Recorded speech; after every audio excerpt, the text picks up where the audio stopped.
Hi, we're back. Thanks for staying with us. We are talking about Lift Up America, and what we're talking about are kids who grow up in conditions without hope, but have potential to become amazing and productive citizens. All we have to do is recognize this, recognize their potential, encourage and reward them. I'm joined in studio now by three lovely ladies. To my immediate left, we have Demetria and Lyric London. Ladies, welcome to the program. Thanks for joining us. Thanks for having me. And to my far left, Trinity Wallace. Trinity, thanks for joining us. Thank you for having me. Now, Trinity, I'm so glad to meet you. I've heard your story from people. It's a very uplifting story with a lot that I think I'm so glad you're willing to share with our audience.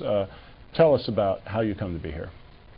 Well, I've been volunteering with Lift Up America for about a year now. The executive director of the Inland Empire chapter, Dale Henderson, and I have been friends for the past 4 years.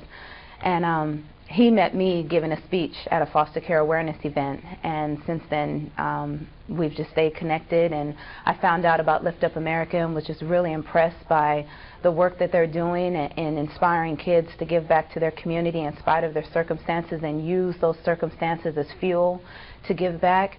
And then they asked me in April to be a speaker at an event that they did at the Chinese Grauman's Theater in Hollywood. And they asked me to speak on forgiveness. And I was so honored to be a part of that. I was the only speaker that wasn't a celebrity, and I got the only standing ovation. And it was just a really empowering experience. And I'm just thankful that I've been able to use those experiences to inspire kids to just be the best people that they can be. And regardless of where they come from, regardless of their circumstances, they have so much to offer, and their life has purpose, and they have the ability to be a blessing. Now, Trinity, you speak of forgiveness. Yeah. And I know that in your life there was a mountain to forgive. You know, at the risk of getting too emotional here, would you mind sharing a little bit of that with us so that our audience understands some of the things that you were going through? I mean, we see this lovely, happy woman here before us today. Tell us about before. Well, my father was a heroin addict. He was addicted to heroin for about 34 years. My mother abused drugs too, but I think she was more addicted to the men that she was with as opposed to any particular drug. My father was very abusive to my siblings and I through his addiction, and the last beating that I got from my father, he kicked me down 3 flights of stairs and beat me with a 2x4 because he forgot. He was high and told me that I could spend the night at one of my friend's house and forgot where I was the next morning, and when he found me, that's what I got. And so it was tough living with him. My mother abandoned me when I was 9, me and all my sisters, after her boyfriend murdered one of my little sisters, Righteousness, when she was 2. And then we were put in foster care, and I was raised in, we were in and out of foster care from the time I was about 5, but we went into the system for good when I was 10, and I stayed in the foster care system in LA County until I emancipated at 18. And you know, it was tough. There was a lot of abuse, there were a lot of drugs, there was a lot of neglect, and we experienced a lot of violence and a lot of trauma. And I wish that I could say that things got easier, but my life hasn't been a bed of roses. My nieces that are with me here today are the children of my sister Eternity, who was shot and killed in 2004, she was a innocent bystander in a gang-related shooting.